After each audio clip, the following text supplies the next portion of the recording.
given that the chances you're creating, 160 more than any other side in the Premier League since you came, shows the progress you're making. Do you think you've got a good shout to be the permanent manager next season?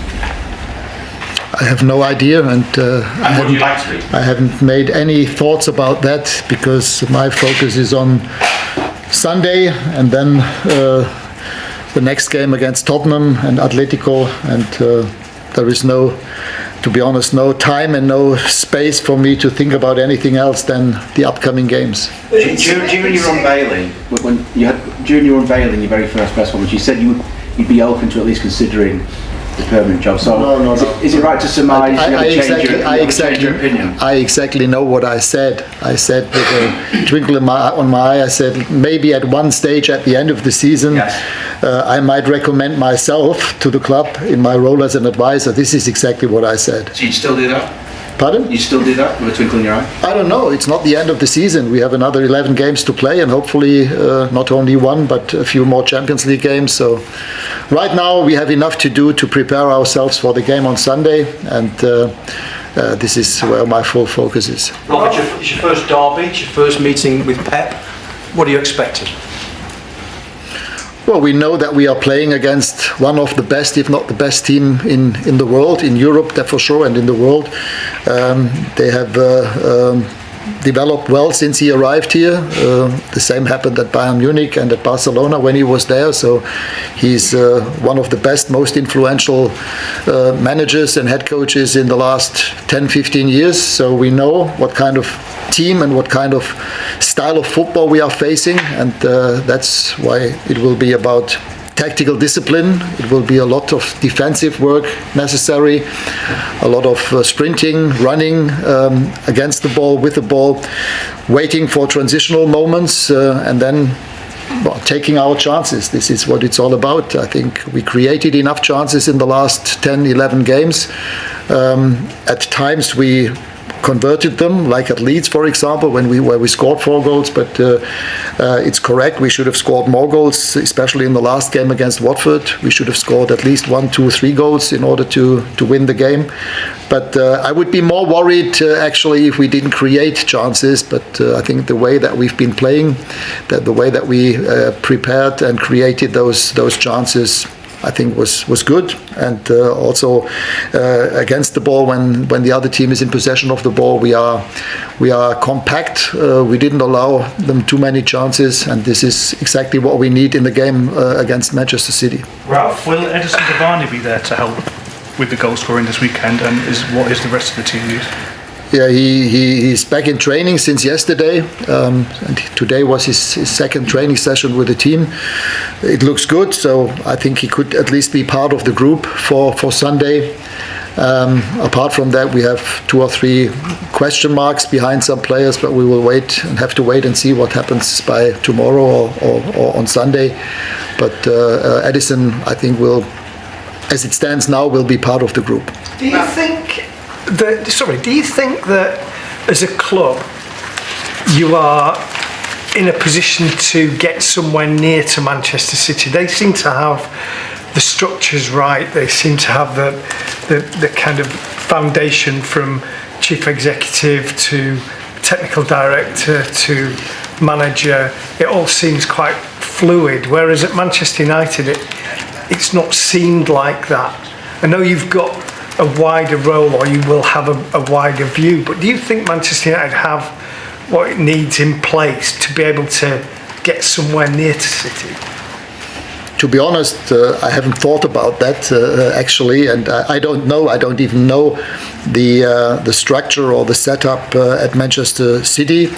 I know most of the people here in our club, but again, my focus was and still is on developing the current team and getting the best out of this season.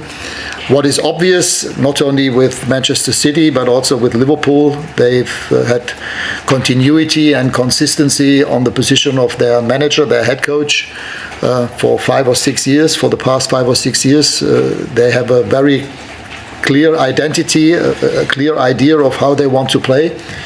And I know Jürgen in person, and I also know Pep from those 3 years in Germany when he was head coach of Bayern Munich. He also has a clear idea how he wants to play. And this idea is the headline for everything that happens in the club, for recruitment, for any new players that they sign, or even for players that they at one stage will sell. And this is, I think, the secret behind their success, that they exactly know how they want to play. They have a clear identity, or you can also call it a corporate identity. And this is their guideline for everything what they do, not only probably for new players, but also for staff members, for experts in different areas of the game that have become a bit more important in the last 10, 15 years.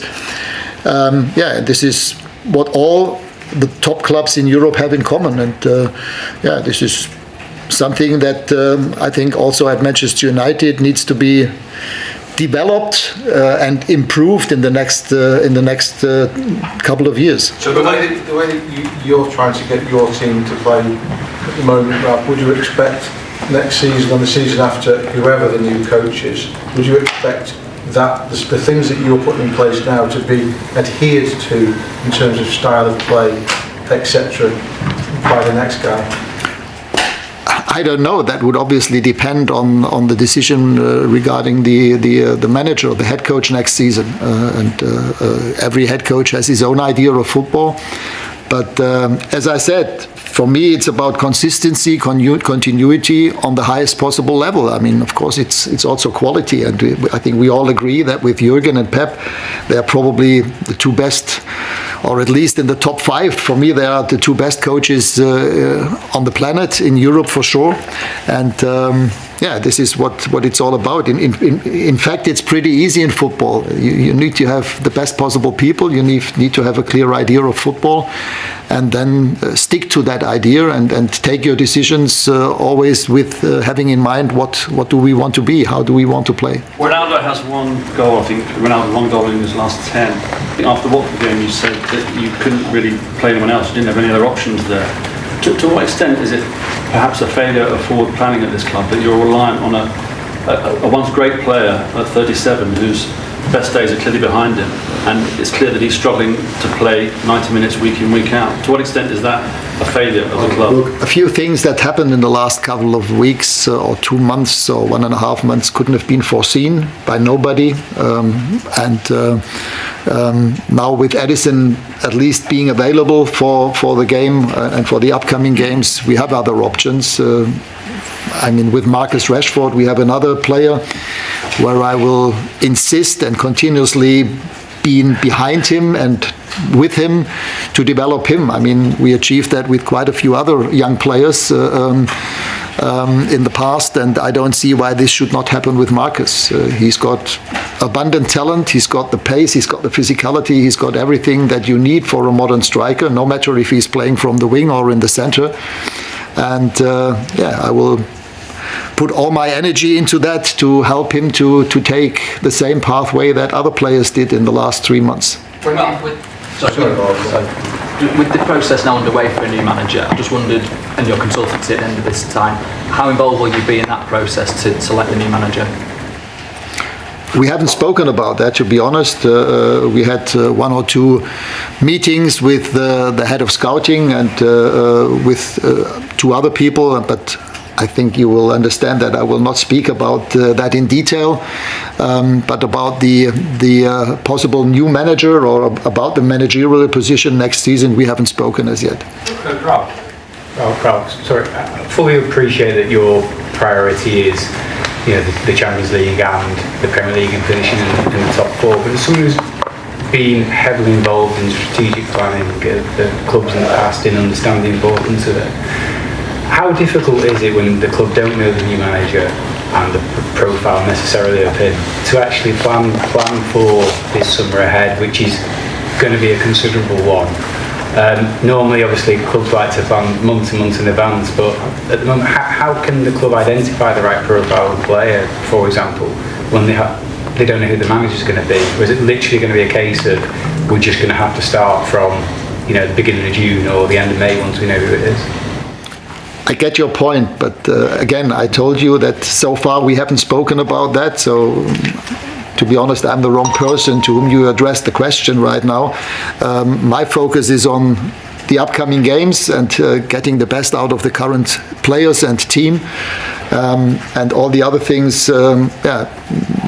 Either need to wait or whenever it's the right time to do that, I'm here. And of course we can also speak about that, but so far we haven't had the time or the opportunity to speak about that, and this is what it looks like. In your opinion, should this never happen again at a club like Manchester United? A vacuum like this, a sort of, you're having to sit here and say, to be honest, I don't really know where it's going to go. In your opinion, should this not happen again at a club of this status? It wouldn't necessarily happen at City, it wouldn't happen at Liverpool, because they are organised, they know what they're doing, as you sort of very articulately sort of said. So, in your view, would that be an important thing for this never to happen again, this kind of scenario, the situation the club is in now? Again, I don't know. I'm here for now until the end of the season, and as I said, for me it's important to develop the players, to develop the team. And all the other issues, will be dealt with at the right moment and at the right time, I presume. And of course, I'm always there, and I will always tell people my opinion. But right now, it has not as yet happened. But this does not mean that it might not happen in the next days or weeks to come. Okay, last question from you. Ralf, I'm sure you've watched Pep Guardiola teams over the course of the last 10, 15 years and thought yourself about how you might play against them. But in theory, to then putting it into practice, I mean, how much of a challenge will that be?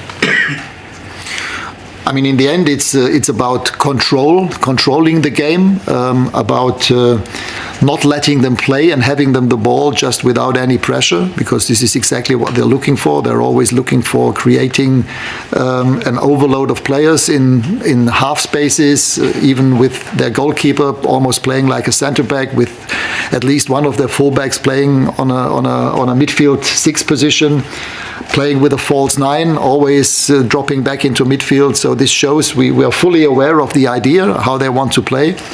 And for us, it's about always finding moments where we can put them under pressure, where we hopefully can take the ball away from them, and then taking advantage of those transitional moments. And there were some teams in the last couple of weeks and months who could do that.